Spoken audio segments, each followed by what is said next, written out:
we're spending all our time talking about a fucking 17-year-old kid who shouldn't have been someplace and shot some people after he got attacked, instead of the fact that Ghislaine Maxwell is on trial right now for an international sex trafficking operation that her partner, Jeffrey Epstein, allegedly is dead, killed himself, air quotes, and therefore isn't here to be able to answer for it, and who allegedly has dirt on not every single, but a ton of powerful people around this world at the highest levels of government and pop culture and anything.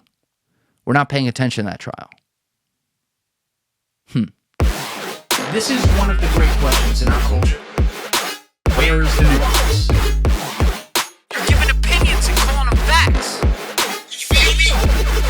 Everyone understands this, but few seem to do it. If you don't like the status quo, Start asking questions. what's cooking, everybody? You didn't think COVID was going to get me, did you?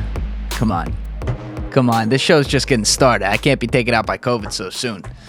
But yes, I did have it, and that is why I am actually, believe it or not, doing a solo episode. I swear to God I was never going to have to do one of these ever again, but here we are.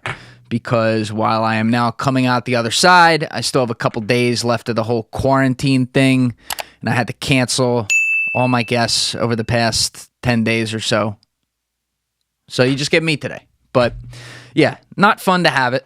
Very, very interesting that I had to take my Vax pass to go to an all-Vax wedding, and then following that to an all-Vax bar in New York City just to come home with COVID for the first time. That was certainly interesting, to say the least, but that's neither here nor there. Anyway, we're alive, we're back, we're kicking, got a few things to talk about.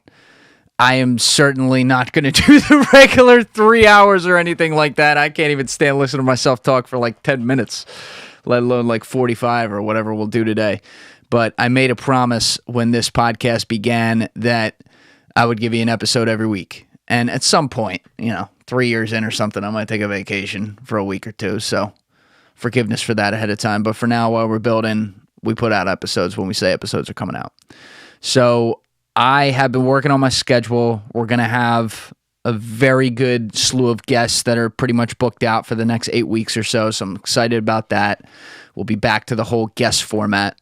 But in an effort to give the episode this week and do it myself, it does seem pretty fitting that it came on a particularly what I would call annoying news story in America that everyone's getting worked up about, unfortunately, myself included. I tried not to. I really did. I tried not to for a long time, and then eventually everyone's fucking talking about it on Twitter, so you have to. But yeah, it's coming during the whole Kyle Rittenhouse thing, and that is not the only thing we're going to talk about today. I just think that it is a topic that presents an enormous opportunity to point out the massive hypocrisies of biased people that exist in this country. And yes, I'm calling out anyone in this country who is biased and hard in a direction of political theater, which is pretty much what I term it as these days. So, where to begin with this? First of all, I'm very grateful that I had COVID during the whole final week while the jury was deliberating. So there was at least some of that I could sleep through. But I was starting to get a little better after the result came back on Friday. Because, by the way, I didn't even mention this. I got those monoclonal antibodies. I was calling them monoclonical until about an hour ago, and someone corrected me. But they're called monoclonal antibodies. And you go to the hospital, they put like an IV in you. They drip this thing into you for like 10 minutes and then watch you to make sure you don't die. And then you walk out of there. And I got to tell you, like, it worked. It was really almost like, it felt like when people talk about getting really drunk and then getting an IV, like when rich people do that whole thing. I've never done that, but this is always how I imagined it would feel. Like you're feeling very shitty and then you just get this clean thing in your body and you just kind of feel like refreshed. So it didn't kick in like right away. I still kind of felt shitty, but I felt like at least a little lighter right afterwards. And then that was on Friday evening. And then Saturday morning when I woke up, I noticed, oh, okay, I got a little pep in my step. little better. So it started to get better from there. But anyway, back to this whole thing. So I was starting to come out of it a little bit because Friday was like a little better when I was heading in there to get that treatment. Monday, Tuesday, and Wednesday had been nasty, and Thursday. But I got stuck on Friday night going through Twitter inside and out and going down every single rabbit hole of everyone with a goddamn opinion who wants to shout it to the rooftops about this case. And of course, I just got madder and madder when I was doing it because that's what happens when you look through Twitter.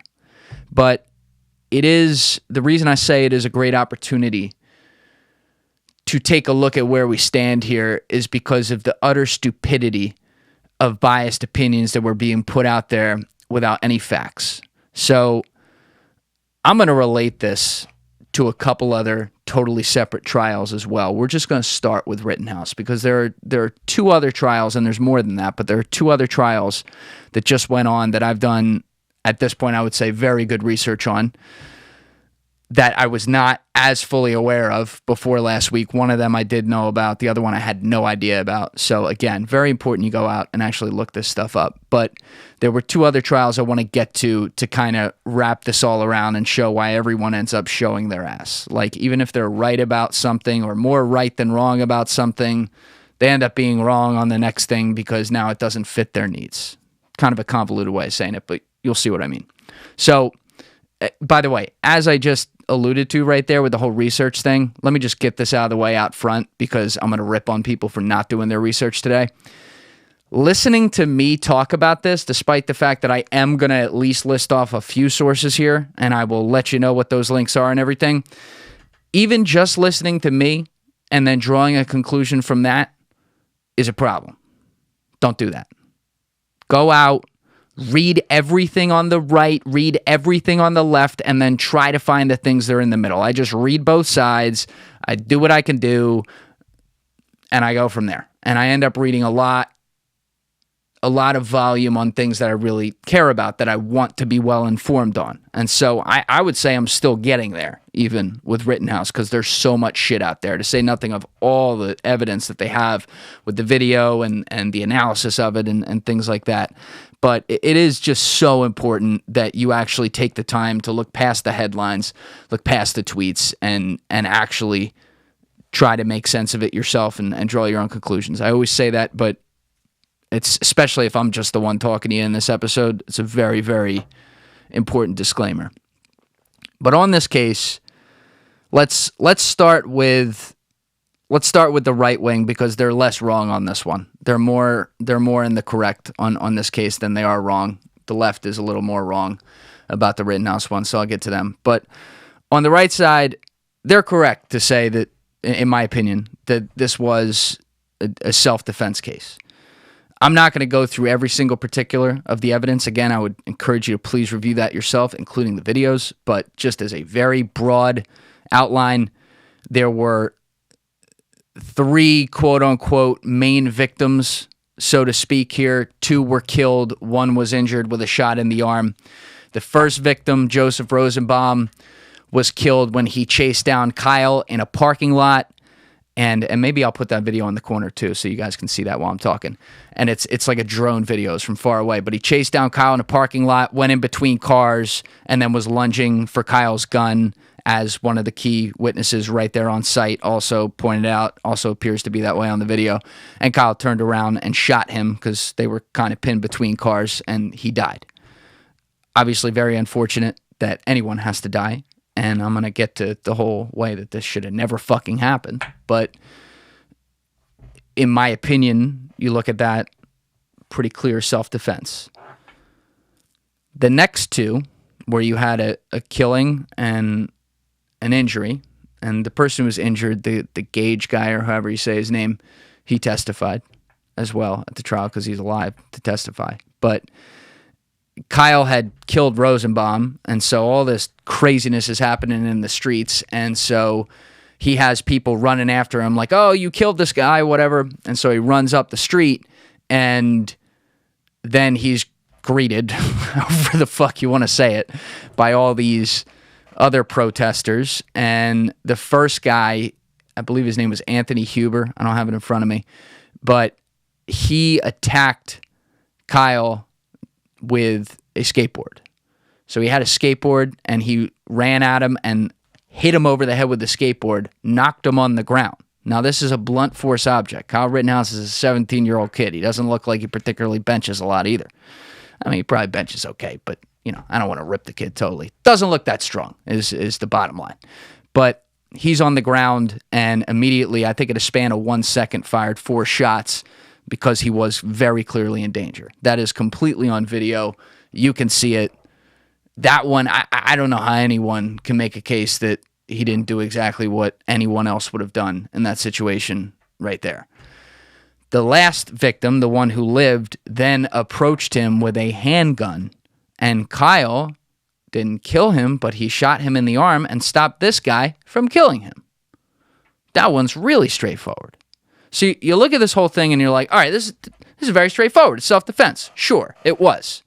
Here's where my issue comes in with all the right wing flipping out about this case. You guys are making him a hero. He is not a fucking hero. He's also not a villain. I feel bad for the kid. I hope he could just kind of go about his life and fucking do good in the world. Take his opportunity now to be a good person. But let's get this straight. He was a dumb fucking 17-year-old kid who should have never fucking been there. Never been there. Period.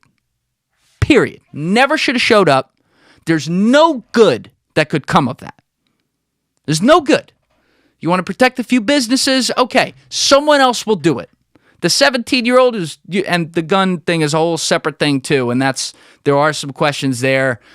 He did technically not break the law in Wisconsin, but and that is one issue I'm very conservative on, is guns. I'm to the right of Ted Cruz on guns. But as far as people from a reasonable opinion who could have an argument that that's a dumb law and he really shouldn't have been able to have that gun, I could see that. Unfortunately for them, the laws are the law, and I think that full charge was dropped at the trial, I think. But check me on that. I'm not sure. I don't remember. Anyway, there was no good that could come of that. And when I may have started to say this a second ago.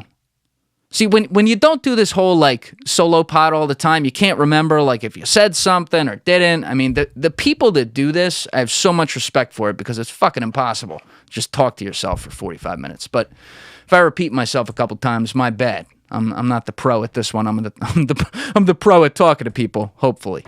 But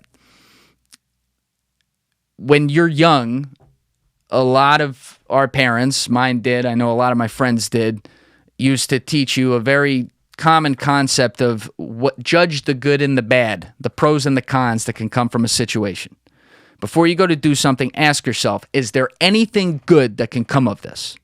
If the answer is no, turn the fuck around and don't do it, period. If the answer is yes, but, you need to weigh how big the yes is and how big the but is. So let's even be conservative here and say that there was a slight yes, and that yes was, I can protect some businesses from being burned down by looters and rioters, which, by the way, for people that didn't know background of what was going on, this was a protest in Kenosha, Wisconsin, Kenosha, over the whole Jacob Blake shooting that happened back in August 2020. So this was right afterwards, and a lot of these protests had ended up with businesses being burned to the ground and stuff, and so local businesses were on high alert, and there were people sent out to protect them. So maybe there was some good to see that he was protecting businesses. That said, there is the whole gun issue, which you can't tell me he 100% knew that law and knew that it wasn't against the law for him to have that gun. I don't give a fuck what he tells me. There's no way he knew that for sure. Even if he ended up being right, that was wait, this is probably wrong for me to do this. Secondly, you're just asking for trouble. What are you going to get shooting a protester who's got, half of them probably have $200,000 of student debt and live in a hut? They're just pissed off, right? They're very pissed off people. There's no good to come of that. It's not going to stop protesters from coming after that. There's just going to be more now. Unfortunately, there's some things in life that, due to what the laws allow us as citizens to do, you just have to leave to the pros. I'm not saying you have to like it. I hate that. You got to do it. And there's a reason why not everyone else was out there with a fucking gun. And by the way, when I say he's not a hero, another reason, there was like a mass message that was sent out from like a local militia group or something saying, we're going down there to protect businesses tonight or whatever. And they were offering payment. And I believe this was a part of the evidence. So Kyle and his friend, they thought that if they went down there, they were going to get paid. So he was also going down there for money too. It's just stupid. Like, how much are they paying you? Like $20 an hour to fucking roam the street with an AR? Dumb. So when I see the right wing talking about how this guy stands for everything we believe in, I've literally seen people say this on the internet. I'm like, what the fuck are you talking about? This is not... You want to die on the hill of, all right, let's not let the mob prosecute someone outside of court to get a result in court and set a bad precedent? Fine. And we're going to get to that energy in a minute where they don't put it everywhere, but that's fine.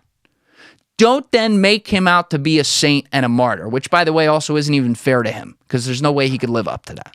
So it's a prime example of when you see your ideology attacked and you look for the God in the situation and you tend to, first of all, no one's a God, and then you tend to put it in someone who's the last person you should be putting it in there. And so I just don't see it. I don't understand why there's this huge, like, contingent around him online. Again, let the kid go live his life. Let him go live his life. Now let's get to the left side. The thing that has annoyed me beyond belief about the left in this particular situation is that it is so fucking clear to me that they have done absolutely zero research on the case. And some of them might just be lying to fit their own political beliefs. I think, though, before people just assume that, I literally think more of them just literally haven't looked at the case. So I'm going to play a video to start because there were all kinds of people I could have cited on this, but this one really encaptured everything. And it's this woman, Amber Ruffin, who has a show on Peacock TV, the streaming service. And you're going to hear her talk about this case and list off a few different, not all of them, but a few different falsehoods about it and paint it as a whole clear white supremacy issue. And I'm going to loop in some other cases around that after this to go in a couple different directions there about where we stand with that in our country. Because I'm in the middle on that issue. I think we have some issues. I just don't think it's 1840 right now. I also don't think we have no issues. I think we have some issues. But I want to play this because she gets emotional. And the easy thing for people to do to rally up support on the right side here would be to instantaneously laugh at her and call her a liar and all these things. I don't think many people are capable of being this fucking good of an actor. And I'm going to play the clip now, and then we'll keep talking about it after. But here it is. You guys, because I have my own show, I have a responsibility to say things that people need to know that aren't being said. It's a cool opportunity that I don't take lightly. There are very big, obvious truths that no one wants to say on TV, but I will. Now, just a few minutes before we started taping the show, Kyle Rittenhouse, the man accused of shooting 3 people during a Black Lives Matter protest, was declared not guilty on all charges. So, I can't believe I have to say this, but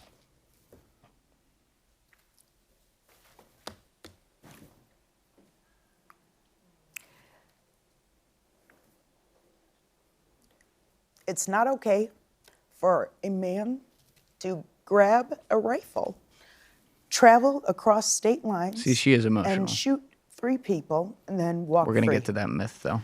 It's not we should just okay put out for there. the judicial system to be blatantly and obviously stacked against people of color. It's not okay for there to be an entirely different set of rules for white people. But I don't care about Kyle Rittenhouse. I don't care about that racist judge. And I don't care about how up that jury must be. White people have been getting away with murder since time began. I don't care about that. I care about you. And I can't believe I have to say this, but You matter. You matter. Every time one of these verdicts come out, it's easy to feel like you don't, but I'm here to tell you that you do. You matter.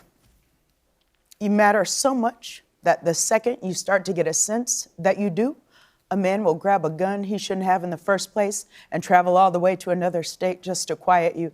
That's the power you have. So don't forget it. Okay. A lot to unpack there. So let's start with what I alluded to right before, which is the emotion. If you watch that, she's emotional. She is. She's a black woman, and she feels a certain type of way about this, and she has put it in her head that this is how it went down, and so therefore this was not self-defense, and Kyle Rittenhouse is evil, and the system is stacked against black people. Now, I don't think the system has been great for black people at all. I talk about that a lot on this show. I think we have a lot of work to do. I will also see where some things do work, and we're going to get to that in a minute. But before then, to stay on Rittenhouse specifically, why are you making this a white supremacy issue, which is what she, and not just Amber here, but many other people have done? Why are you doing that when this was a white kid who shot 3 white people? That's it. The only way that they're doing that is by stretching in the fact that if this were a black person, they would have been found guilty. Again, we're going to get to that in a second. I could see where they might be right about that, but we have a little case that happened the other day at the same time where the opposite happened for a black person on trial. Correctly, I might add, where they were. Anyway, I'll get to it. But you are making it out to be something that it is not. You are stoking the tensions, and I mean, some of the quotes there, this is where I do get a little bit like, come on, dude, where she's like, white people have been getting away with murder forever and shit. It's like, it gets to the point where you're attacking people on the basis of their race, which I don't care what race you are. It's never the right thing to do. It's okay to joke about stuff. It's okay to also point out some things that are true. But the vitriol behind what she said there, in my opinion, was pretty clear, and I didn't appreciate all of that. But more importantly, if you are someone like Amber, and you are on an international streaming platform, you have producers, you have a whole setup, all these things that someone like me, someone like pretty much all of us don't have. You literally have zero excuse for not knowing the facts. Now, when that video was playing, I think I made a comment where I'm like, she just pointed out a myth right there. There are several myths about this case, but when they start talking about, I mean, the biggest one is when people start literally reporting, that Jacob Blake, who was the reason this whole thing was going down, was killed by police. He wasn't. He's still alive today. He's paralyzed, but he's still alive. B, when they also have pointed out, and this has happened in literal news sources, and it's happened on live TV, where people point out that, like, they were shooting black people. No, Kyle was shooting white people. Now, sidebar, you've heard a lot of people say that the 2 people who died were not particularly great people, particularly the first guy, Joseph Rosenbaum, who was a convicted child molester and also had checked out of a mental institution that day. So he was not a good person, nor was he a well person. If Kyle had shot him in cold blood, that wouldn't matter. I mean, you might feel a little less bad that it was him that got it and not some regular innocent person, but it wouldn't matter. He'd be guilty of murder and he should go to jail forever. But he shot him while he was getting chased, and the guy was lunging at his gun, and this was a crazy person. This was an unwell person who was also described by, I forget the one witness's name, but the guy who had interviewed Kyle almost right before this shooting happened on camera for like some news outlet. He was right there, and he was also like around Rosenbaum a bunch, and he was like, this guy was riling everyone up. He was looking for a fight. He was trying to cause problems. And that helped Rittenhouse's case. But if you're going to talk about it from the lens of where this all happened, come with the facts. Get your producer team to go in there and actually figure out what went on. So I actually found an article from Business Insider, which is a shitty, corporate-y. It would be a shitty source, in my opinion, on a lot of things. But even they seem to get this right and straight to the point very clearly. And I'd like to read some of these, but it's called 6 Myths Surrounding the Kyle Rittenhouse. I want to make sure I have it right. The Kyle Rittenhouse trial debunked. Okay, so let's start with myth 1. Kyle illegally brought a gun across state lines. A lot of people, and I don't believe Amber said this part there, but a lot of people said, like, his mom drove him there to shoot people. His mom did not drive him there, but anyway. Perhaps the most persistent myth surrounding the case is the idea that Rittenhouse, then 17, brought an AR-15 across state lines. Rittenhouse lived 20 minutes outside Kenosha in Antioch, Illinois. His Illinois residence helped spur rumors that the teenager traveled to Wisconsin with his rifle illegally in tow. But during the trial, Rittenhouse testified in court that he drove himself from his home in Illinois to Kenosha on August 24, 2020, the day before he fatally shot 2 men. The gun was already being stored at a friend's house in Kenosha, according to police records and court testimony. So he was already there. He didn't just drive there for this thing. This whole thing was going down like live. Myth 2. Kyle Rittenhouse possessed the weapon illegally. Rittenhouse and his friend Dominic Black testified that Black, who was 18 at the time, and by the way, this is where I was alluding to earlier, like the law is a little weird with this, and I could see people having some problem with that. I understand, but here's what it is. His friend Dominic Black testified that Black, who was 18 at the time, used Rittenhouse money to purchase the weapon at a Wisconsin hardware store in May 2020. The two reportedly agreed that Black would keep the gun until Rittenhouse turned 18 in January 2021, according to court testimony. So he was using it before his 18th birthday, as we know. Black is now being prosecuted for participating in the illegal straw purchase of the weapon on behalf of Rittenhouse, but Rittenhouse's possession of the firearm at the time was technically legal.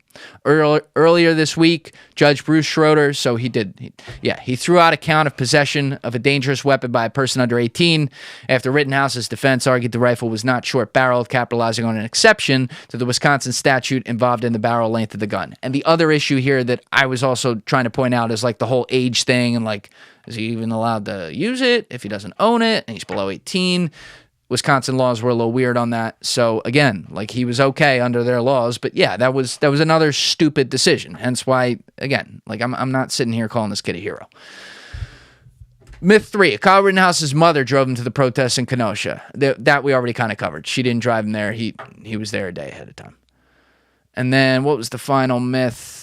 I think there were only they had an uncertainty and then they had another myth. So I think there were only 5 in here, but they said 6.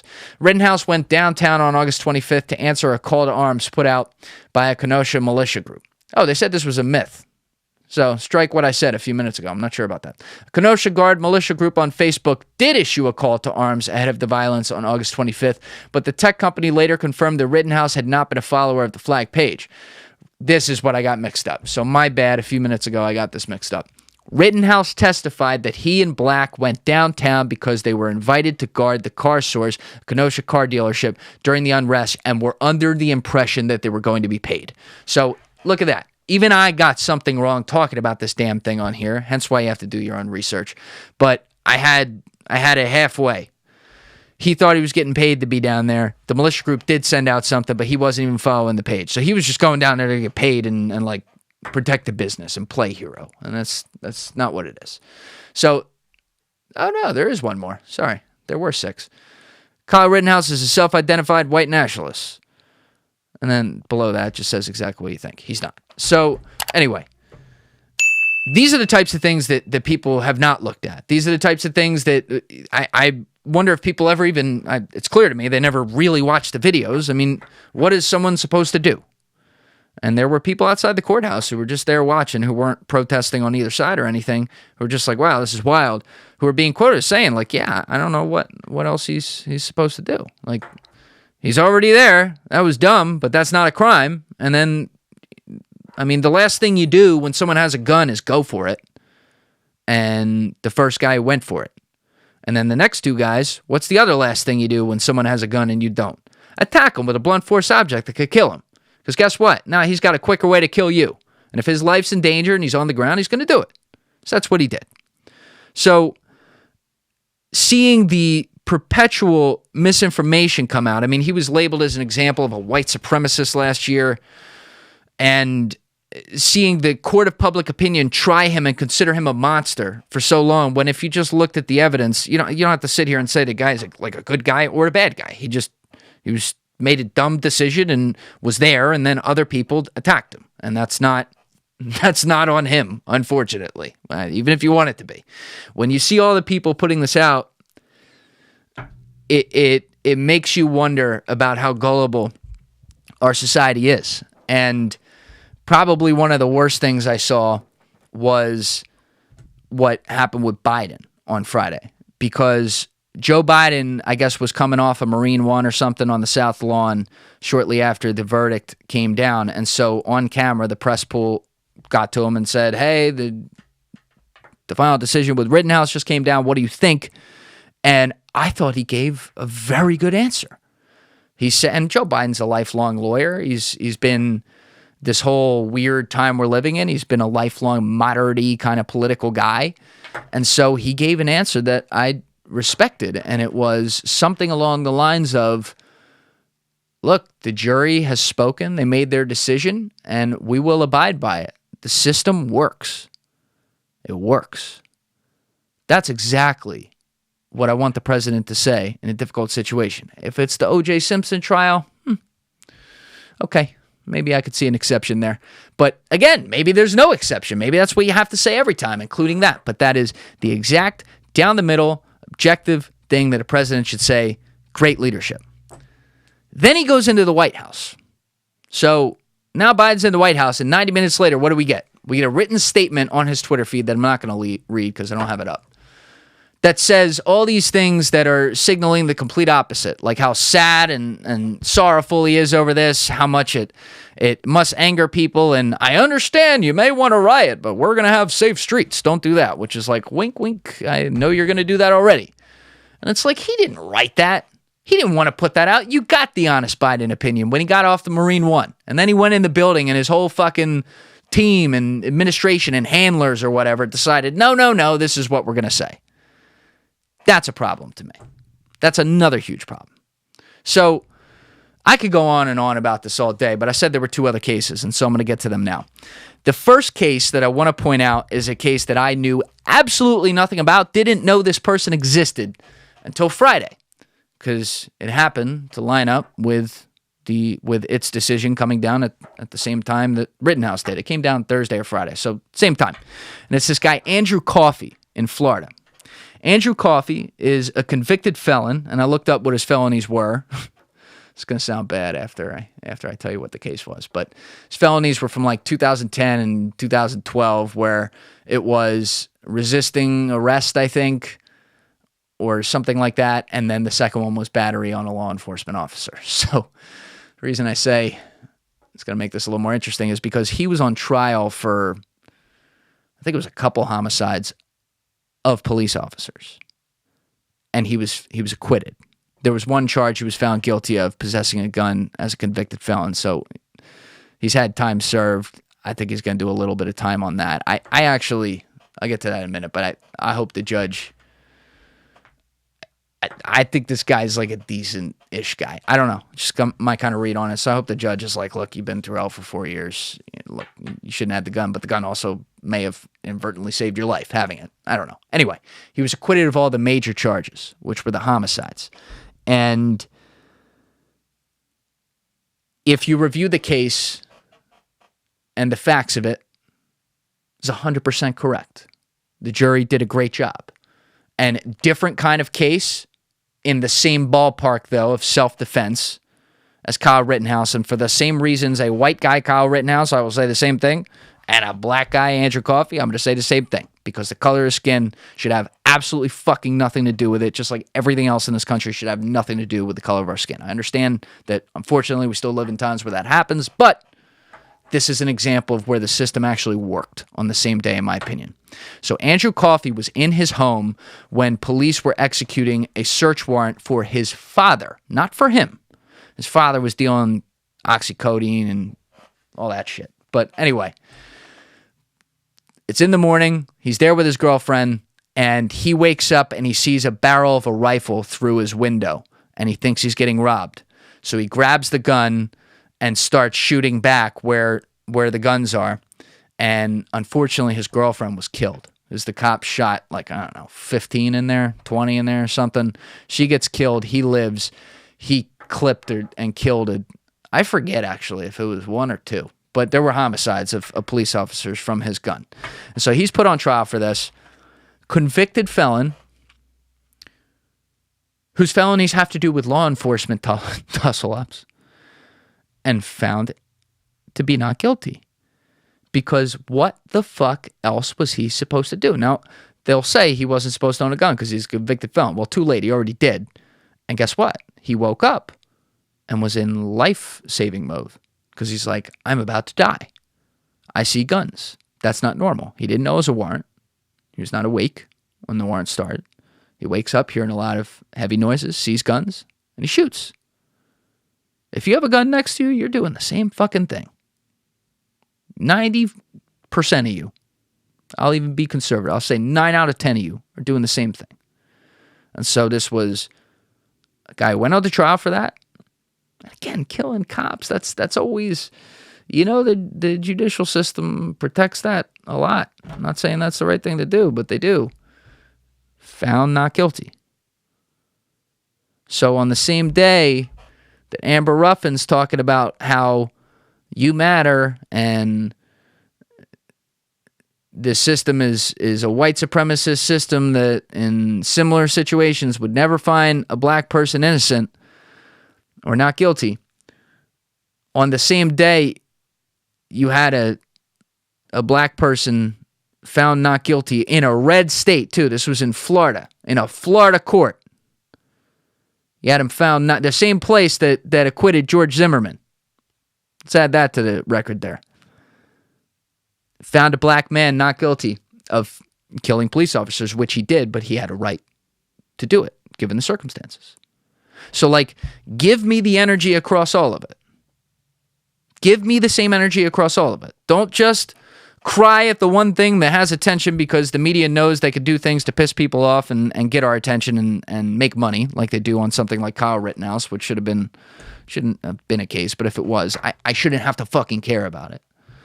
And actually go out and pay attention to where some good things do occasionally happen. Now, I'm not going to sit here and say that that's the rule right there. That's how it goes for black people on trial for homicide who acted in self-defense. I'm not saying that.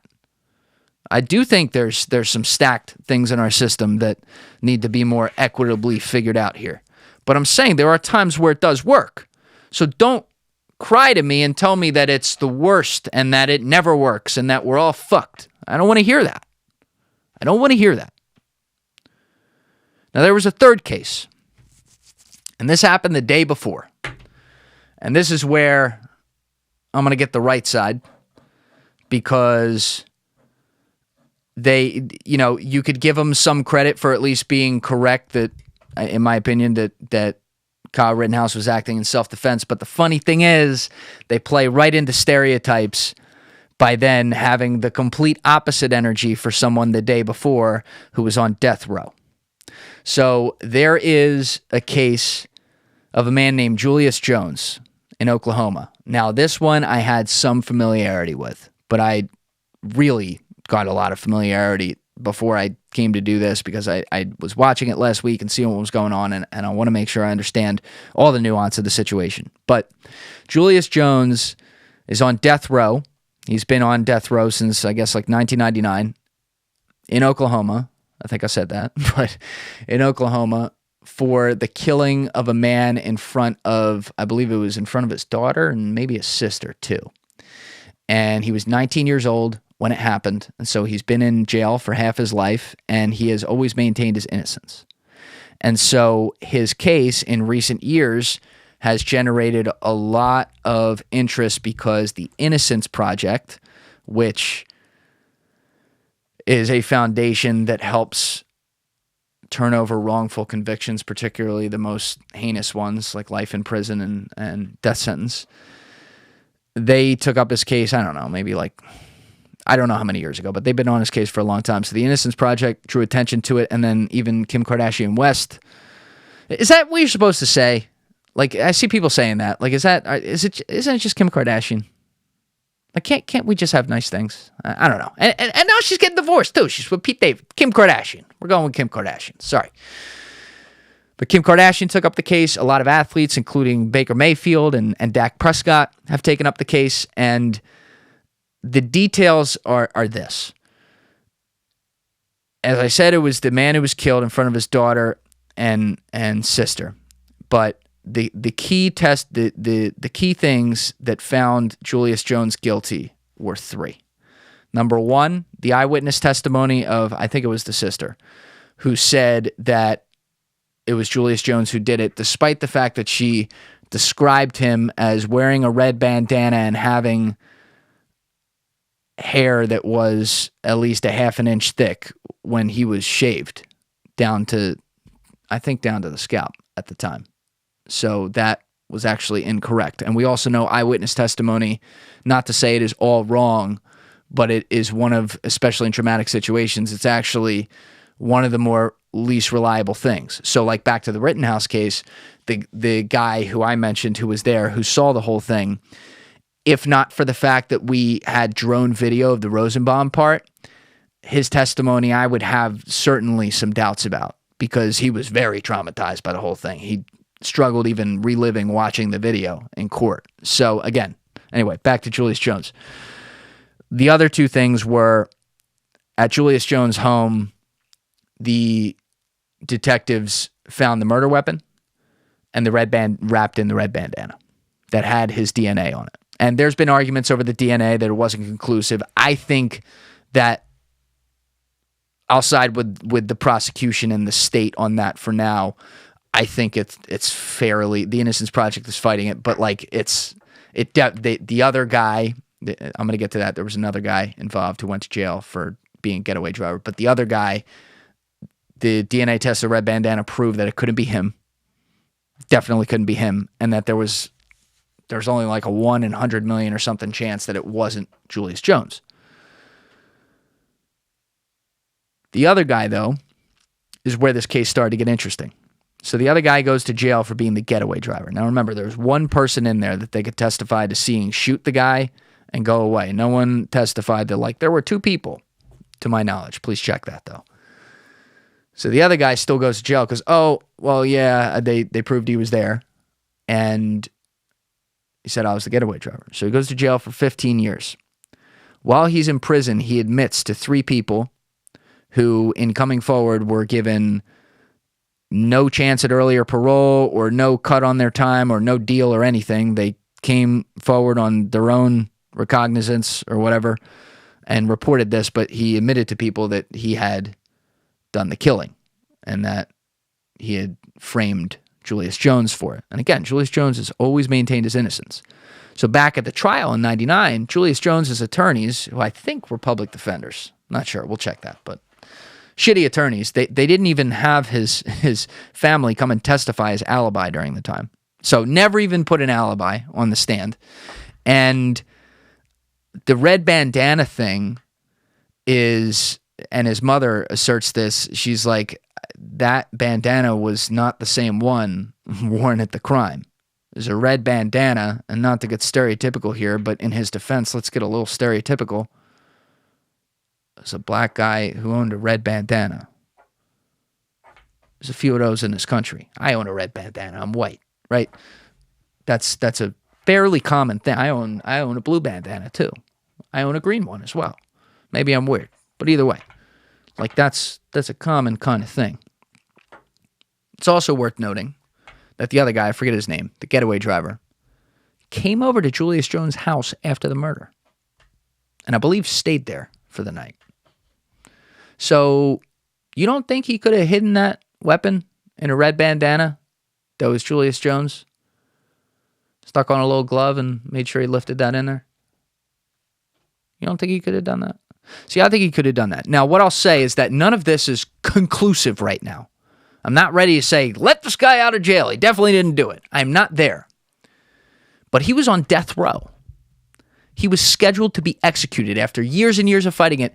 He was getting the injection on Thursday. And so everyone, through a last-ditch effort, I think Baker Mayfield cried on TV about it because he's friends with the guy at this point. but everyone through a last-ditch effort to get the governor of Oklahoma, I think his name's Kevin Stitt, to commute his sentence, to give him a chance to fight this thing. And Stitt waited until the last moment, and he did it. Cue the right wing. There's some guys on Twitter who I like to pick on because their accounts just scream like Antifa from the right side to me. But there's a guy, Jack Posobiec, and another guy, Matt Walsh. And Posobiec started going nuts on this thing. And I bring these guys up because they were raising the points throughout this whole thing about how disgusting it is that this poor, innocent, little 17-year-old kid, Kyle Rittenhouse, who's now 18 but was 17 when he committed the crime, could be put on trial for his life for something he clearly didn't do. And how dare the state even let that happen? With Julius Jones, he was about to be put to death. There's no coming back from that. Now, when I see a really bad crime, like a Charles Manson or something, the animal in me says, yeah, put him to death, do it. The reason I don't believe in the death penalty, though, is because I don't have the percentage for you in front of me, and we also don't know the percentage for sure, but there are mistakes made. And death is the one thing you cannot come back from.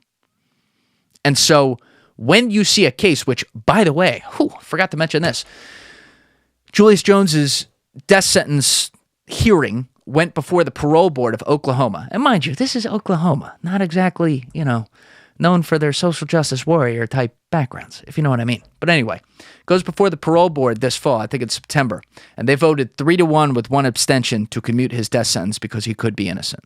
So even the fucking parole board agreed that, we're not ready to say he's innocent, but this man might be innocent.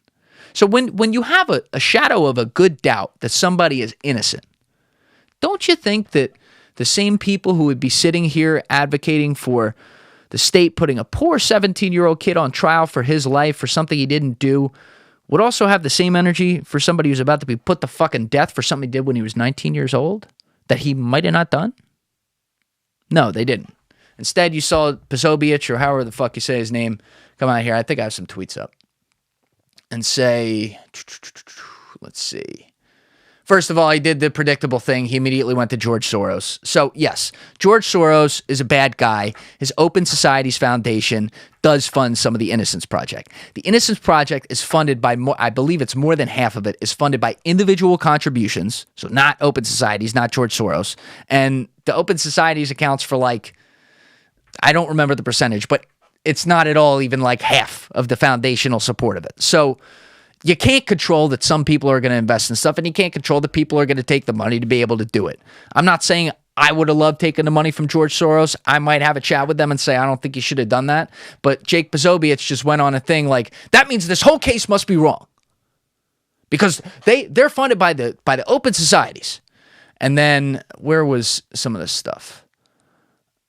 Because he tweets out the Republican Party. Of course, he had to make this whole thing fucking political. And this is what I mean. The whole, you literally can't even do the right thing, which Kevin Stitt, who he attacked in this tweet, the governor of Arkansas, by the way, in his commutation, went the worst route possible for a commutation and tried to work in there that this is life without the possibility of parole, and he's trying to get it so this guy can't even have his case heard and can't fight it. So he's basically saying, I'm throwing you a fucking bone. Which to me, in his position, he should say, okay, life without parole, but we're going to see about the guilt in this case. Or I might even say, damn, I might do life with parole and this whole thing, meet him halfway. And then at the very least, he has a chance as an old man to get out. But he didn't do that. He did the whole, playing hardball. But not hard enough for Jack or whatever his name, Posobiec. The Republican Party is full of people like Kevin Stitt. This is his tweet. Full of people like Kevin Stitt who bow down to the media and celebrity pressure every time. Are you paying attention yet? You can't even let the guy do something that might even be a little bit good from a humane issue. Instead, he's got to be this guy's guilty. And then the tweet right before that. He subtweeted someone about Julius Jones, and he said he's going to rot in prison for the rest of his life for shooting a dad in front of his daughters. So the same thing that he is accusing the left wing of right now, just totally stereotyping Kyle Rittenhouse and putting whatever facts suit them or lack of evidence that suits them out there, not even considering the possible evidence on the other side, and attacking the kid and ending his life. The same thing he's attacking those people for, he is now doing it from the other end when it happens to be. And I don't even think, by the way, the Julius Jones issue is that much of like a left-wing issue. I think it's a fucking human issue. I'm sure there's Republicans who are supporting this thing. Again, Oklahoma Parole Board voted 3-1 to see that he at least has a shot at this, right? So instead, no, he takes the other side. Now you add to the fact that this is also a black guy. You're playing right into the stereotype, pal. When all these people run around talking about how every right-winger is a racist and shit like this, well, the hardest right-winger, a guy like this, is doing everything he can to, I'm not saying like this is racist, but I'm saying he's doing everything he can to play right into that and give them fuel to the fire to be able to say things like that. Matt Walsh did the same thing, and I'll give Matt Walsh this. His tweet was a little more objective, but again, it's also clear to me that he hasn't really looked at the case.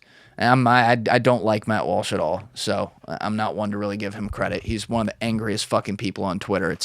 I just don't, look, if you're nonstop an angry person, I don't care what you believe. I fucking hate your Twitter, and when I read it, I read it. So fuck you for making me do that. Anyway, he said, for Julius Jones, they have DNA, eyewitness testimony, and the murder weapon. If that doesn't add up to guilt beyond a reasonable doubt, how can anyone ever be found guilty of anything? Again, though, cherry picking the thing that I already pointed out earlier and went through this case and explained that if you actually look at the evidence of the other factors here, there are some things to certainly be considered. It's not that simple. There's nuance in life. So, and I pulled out two other tweets as well to kind of put around this, but Matt Walsh, remember Ashley Babbitt? She was the woman who was shot in the Capitol riot and killed. And she was trying to break through the window, and they shot her. He goes, Ashley Babbitt, a tiny, unarmed woman, mind you, she was in the fucking Air Force, was a lethal threat to Michael Byrd while climbing through a window several feet away. It was like a broken window, and there was a mob behind her. Rosenbaum, a child-raping mental patient, he is right about that, was not a lethal threat to Rittenhouse while chasing and assaulting him. This is the position held by many here. Again, you're half right on the second part, and you're half wrong, or you're right on the second part and wrong on the first part. And it goes to show you, like, when it doesn't fit their ends, you know, it doesn't work. And I'm sick of the Capitol riot. I do think it gets overplayed and everything. It was gross and everything, though. But there were a lot of questions around it and shit that happened and actors that were there who shouldn't have been there and some of the conspiracy stuff. But one thing is, you know, I think one rioter was killed the whole time. And, like, they're complaining about that. I'm like, I mean, you broke into the fucking Capitol. I'm surprised 50 of you, 100 of you didn't die. I mean, when you break into the Capitol, the officers have every right to shoot you. That's how life works. That officer, you know, I'm not saying he was going to be happy he shot somebody, but, like, what the fuck is he supposed to do? He shot somebody breaking into the Capitol like a mad woman. That's what happens. But the second tweet I had from him that I wanted to point out is the whole problem around all this stuff in a nutshell. That was just so perfect to me. There was a video of Kyle Rittenhouse supporters and Black Lives Matter protesters outside the courthouse, I think on Thursday, sharing pizzas and having a conversation and smiling and being cordial. And it made me so fucking happy. I saw this and I'm like, that's what I'm talking about, man. That's what I want to see. Sane people who have beliefs, they're willing to fight for them. That's fine. I'm going to be wrong about stuff. You're going to be wrong about stuff. They're going to be wrong about stuff. We're going to be right about some stuff too, but you have to talk about it, right? You have to find a way to converse because that's what we're very bad at now. Matt Walsh, though, not good enough for him. Tweets out with a subtweet to that video. I would not share a pizza with people who want to lock an innocent man in prison for the rest of his life for defending himself against a mob of arsonists and child rapists. I don't even want to share a country with these people, let alone a meal. I think they might say to you, Matt, I don't want to share a meal with somebody who wants to put someone to death when there's questions around whether or not he did the fucking thing that they put him to death for.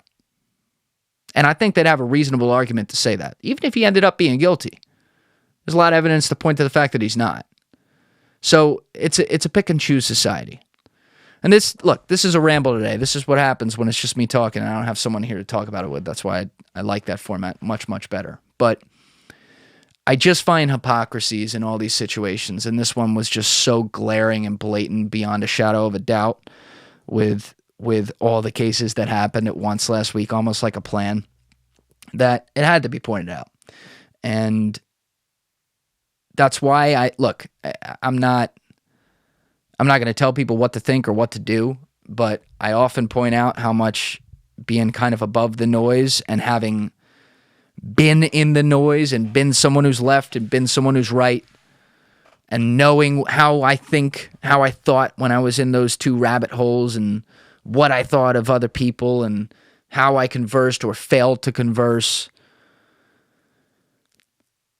Seeing it now from the outside and having the ability to look at issues for myself and have nuanced opinions and have the moments where people on the left are cheering me and then moments where people on the right are cheering me and moments on those two sides when either or is booing me, reinforces the fact that I am free in my own mind and in my own opinions.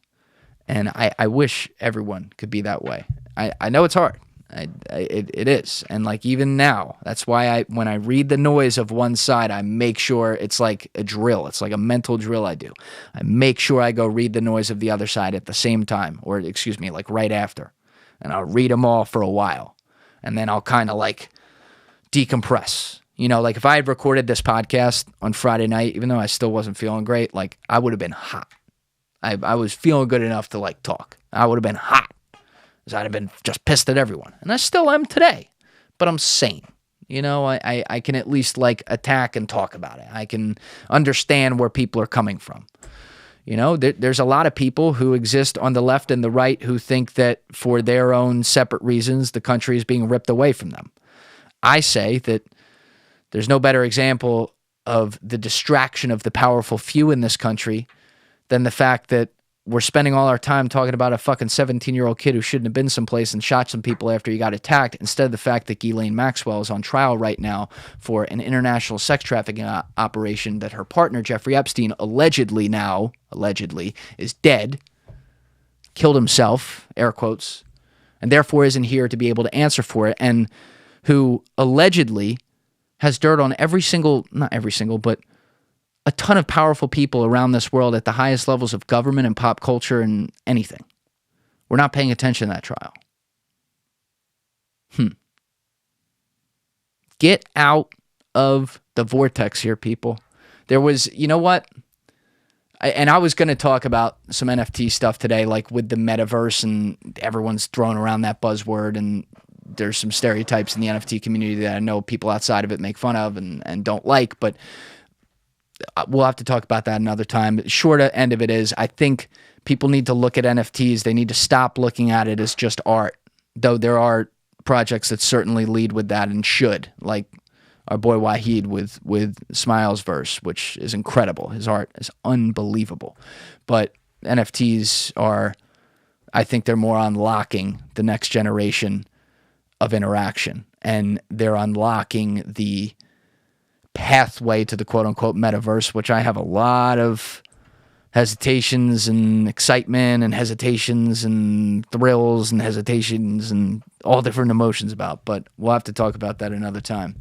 But I actually want to close on a clip that I have to pull up that was absolutely fantastic, and it was Jim Breuer, who's a comedian who used to be on Saturday Night Live and really funny guy, very talented, does a lot of voices and things like that. But he recorded himself talking about what's going on in society last week. And it was funny, but it was also terrifying how much he nailed it and described it, like he put it into words with emotions, what I think about our society so beautifully. And I'm going to play it right now because I want you guys to hear it. And I'll figure out a place to put the link to so you guys can get it. But when I talk about the distraction of Kyle Rittenhouse, and all these other things, and everyone fighting at each other, the left and the right, up, even though everyone's got the same problems. They all see money inflating, the job opportunities going down, machines taking over the world, power for governments getting more and more power, lack of hope, student debt that they're never going to be able to pay off. All these things, they keep them together, should keep them together. They ignore because the powerful few and the media convince everyone with distractions that there are things that make us different. And they convince us on things like race and vaccines and stuff like that. And Jim Breuer fucking nailed it. So without further ado, let's go to Jim. Hanging out here. I got shows in Omaha, Nebraska tomorrow night. And are you enjoying the great distraction circus, are you? Wow. Love his what fucking a faces. show.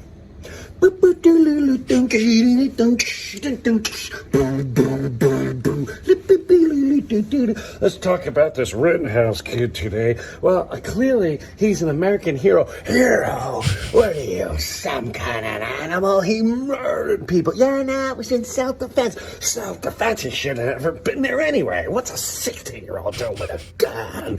Well, he was trying to defend some real people. Did you see the people he actually killed? They were monsters. I know, but nobody, if anything, I think we should take guns away. If anything, I think he's the right reason why we need more guns. The fucking music, man. Our plan is working geniusly as it has for centuries. They just keep dividing and we keep conquering as they're more distracted. We need to, Aaron Rodgers. Aaron Rodgers is a liar. How dare he lie? Why can't he be a teammate? Just get vaccinated. I think it's actually a choice. You should have a choice if you want to or do a double choice or a for the means of other people, of course. Oh, please, give me enough of that crap. Oh, wait, saying people haven't died? Is that what you're saying? I'm saying that Aaron Rodgers shouldn't be taking horse pills and taking advice from Joe Rogan, who's not a doctor. It's misinformation, and my information is the information. The great divide and conquer, sire. They will never unite. I love the British working accent. for centuries. Or are they starting to catch on and we will unite eventually? Turn the circus off, or at least know you're watching one. That's a mic drop and a half. And I got chills when he came in there at the end and turned to his own voice and turned to the camera and said that, because he just put on a 2-minute skit that said it better than I ever could. So, look, we're all going to live. Kyle Rittenhouse was found not guilty. Jury found him that way. I happen to agree with the verdict. I also don't think he should be made a saint. I don't think he's a hero. I think he's a dumb kid, and I think he should just go on as a private citizen now, and I hope other people could do that too. What I really hope, though, is that we don't continue to just feed the anger that they want us to feed each other, and that we actually look with a balanced view at things that certainly need correcting, but may not be, actually aren't as bad as we make them out to be. Believe it or not, I still believe this to this day. I think this is the best country to live in on planet Earth. Certainly had a rough time the last 6 or 7 years in particularly, but I could even say the last 20 years in a way. But it is a land that still has the most opportunity of anywhere else. And when I see it getting attacked, with just complete sideswipes by the loudest people who can type out 280 characters, I'm going to come back at that, and I'm going to put them all in their place where I can. And not that my opinion counts for anything, but I do have a microphone, and some people listen to this, so, I'll always keep it real with you. But would love to get some feedback, what you guys think. Some of the stuff I put out there today, I know that was certainly a lot. And thank you for listening to the ramble. Again, I really have not even attempted to do this since the last one I did, like 15 months ago, whatever it was. So We'll be back, God willing, next week with a guest episode, unless I'm still testing positive. We'll be back with that. So hopefully there's no more one-person episodes, but it is Wednesday before Thanksgiving, me putting out this episode. I'm recording it a day before, so happy Thanksgiving to everyone. I hope you have a great Thanksgiving holiday with your families and good time of year. It's holiday season. I love holiday season. I love Christmas season. Everything's getting excited. So that said, you know what it is. Give it a thought. Get back to me. Peace.